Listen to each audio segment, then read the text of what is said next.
Okay, a very good morning dear students. Welcome to my channel Maths with Mahanti sir. Okay, so children, in the last class we were discussing theorem 10.1 and theorem 10.2 of the chapter circle. Okay, today let us discuss theorem 10.3 and 10.4.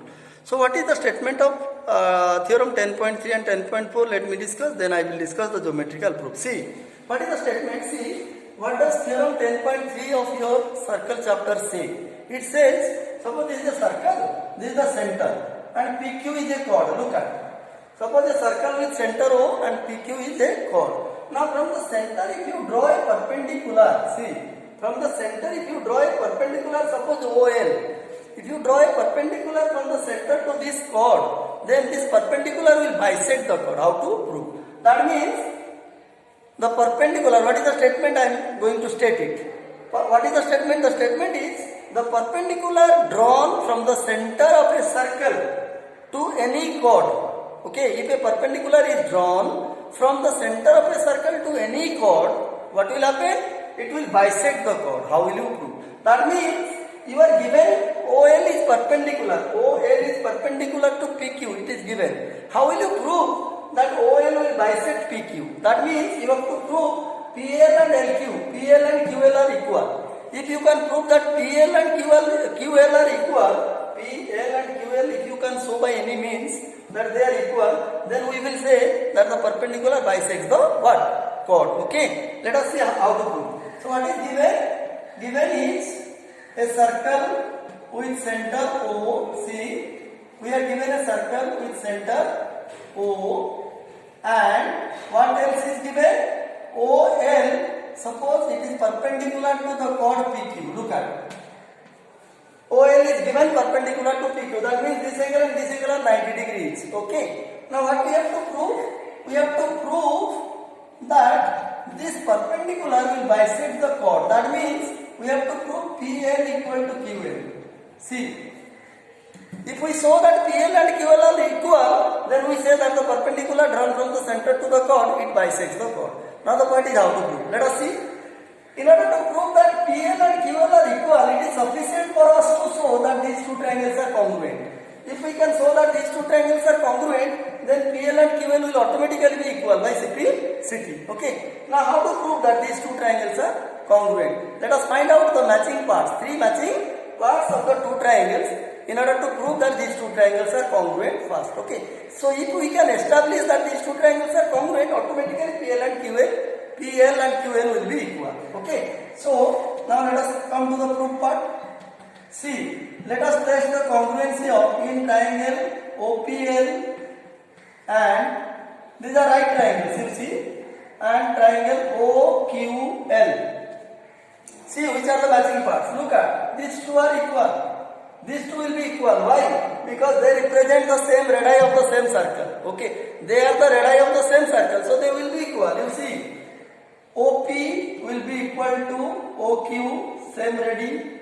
The region you write in bracket. Same radii. Okay. Then see this angle. Angle OLP equal to angle OLQ. Why? What is the region? The region is since OL perpendicular to PQ. Okay. Now this angle 90 degrees, these two are equal. What about OL? Look at, OL is common. OL equal to OL. It is common. It is the common side in both the triangles. Now these three matching parts satisfy which congruence condition? Clearly, right angle, hypotenuse side. OP is the hypotenuse of this triangle, OQ is the hypotenuse of this triangle, OQL. So the two hypotenuses are same because they are the same radii of the same circle. So therefore by RHS condition, it satisfies the right angle hypotenuse side. By RHS condition of congruence or congruence condition, what will happen? Triangle OPL will be congruent to triangle OQL. Okay, so the two triangles will be congruent by your RHS condition. Now, as the two triangles are congruent by RHS condition, look at PL and QL. PL and QL are the two corresponding parts of the two triangles. Therefore, PL will be automatically equal to QL. Why? The reason is simplicity. See. So by simplicity, PL and QL will be equal. That means the perpendicular drawn from the center of a circle bisects the chord. Okay, so this is how to prove. Now, what is the converse of this theorem? What is the converse of this theorem? Let us discuss. It is given in terms of another theorem, that is theorem 10.4. So what is theorem 10.4? Let me discuss. See, it is just the converse of this theorem. Okay. So what is the converse? That means in this case, you see, suppose this is a circle you are given with center O. This is a chord. See. You see, PQ, the same figure. See. This is L. You see. So theorem 10.4. You see, what is theorem 10.4? What is the statement? There we proved that the perpendicular drawn from the center to a chord bisects the chord. So what is the converse? The converse is, suppose PQ is a chord and L is the midpoint. See, if L is the midpoint of this chord and O is the center, then the line segment joining the midpoint of a chord. See, the line segment joining the midpoint of a chord to the center is perpendicular to the chord. We have to prove. That means, if a line segment is joined from the midpoint of the chord to the center of a circle, then that line segment will be perpendicular to the chord. Okay, we have to prove. So what is given in this theorem? So here it is given, you see. That means you are given L is midpoint of PQ. It is given. See, PQ is a chord. PQ is a chord and L is the midpoint, it is given. That means, that is PL equal to QL. You see, PL equal to QL. It is given. Okay. So how will you prove? See, to prove. How will you prove that this angle and this angle, it is perpendicular? That means you have to prove that OL perpendicular to PQ. So this is our aim. Our aim is to prove that OL perpendicular to PQ. That means this angle and this angle are 90 degree we have to show. So what is the statement? Once again let me say. The line segment joining the midpoint of a chord to the center. Okay. That means from the center, if it is joined to the midpoint of a chord, if a line segment joins the center and the midpoint of a chord, then that line segment will be perpendicular to the chord. Okay. So this is the converse of theorem 10.3. So that means you are given PL. You see, you are given this one and this one equal. You are given PL and QL equal. You prove that this angle and this angle, that is angle OLP and angle OLQ, both are 90 degree. Then only OL will be perpendicular to PQ. So how to prove it? Let us see. Again children, you see, in this case, in order to prove that OL perpendicular to PQ, it will be sufficient. You see, first we have to prove that these two triangles are congruent. How can we show this angle 90 degree? This angle, in order to show this angle 90 degree, this angle and this angle 90 degree, first we have to show that these two angles are equal. Unless they are equal, it will not be 90 degree. Because you see, if these two triangles are equal, their sum will be 180 degree. Why? Because they form a linear pair. Look at this angle and this angle.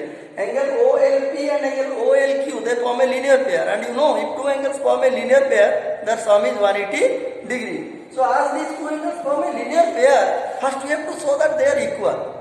So if they are equal, then only each angle will be 180 by 2, that is 90 degree. And if this angle is 90 degree, then it is established that OL is perpendicular to PQ. Okay. Now the point is how to prove these two angles are equal. To prove these two angles equal, first we have to show that they are what? Congruent. Okay. Let us see whether they are congruent or not. So in triangle OLP and triangle OLQ. See, OP equal to, look at, OP equal to OQ. Same ready. Okay. Then your OL equal to OL, it is common. Then PL equal to, see, PL equal to QL, it is given. Now these three matching parts satisfy which condition? These three matching parts satisfy which condition? Side, this side equal to this side, PL equal to QL, and this is common. Therefore, by side, side, side, you see, by side, side, side condition, triangle OLP is congruent to triangle OLQ. Now the two triangles are proved congruent. Now if they are congruent, what will happen? This angle and this angle, look at angle OLP and angle OLQ. They are the corresponding angles of both the triangles. So they must be equal by CP. So what will be our next step? Our next step will be, you see, what will be our next step? After these two triangles are proved congruent, therefore angle OLP will be equal to angle OLQ. What is the reason? The reason is CP. Corresponding parts of congruent triangles. So as these two triangles are congruent by side condition, so this angle and this angle must be equal by CP. But you see, if you add the two, what the sum of OLP plus OLQ, it will be how many degree? OLP plus OLQ, it will be how many degree? 180 degree. Why 180 degree? Because linear pair. The reason is linear pair. Okay. So as they form a linear pair, as the two angles form a linear pair, so their sum is 180 degree. See. So what will be the next step? You see, these two sum on 180 degree, but they are equal. So if sum of two angles is 180 degree, and if the two angles are equal to each other, then each angle will be how many degree? 180 by 2, you know. Therefore, each angle means angle OLP and angle OLQ, both angles. Each angle will be equal to 180 degree by 2, because their sum is 180 and they are equal to one another. So it will be 90 degrees. See. So what did we prove, or what did we establish? We established that this angle and this angle are 90 degree. OLP, angle OLP and angle OLQ. Angle OLP and angle OLQ, they are equal, and each one is equal to how many degree? 90 degree. So as this angle and this angle 90 degree, this implies no doubt OL is perpendicular to your PQ. Okay. So this proved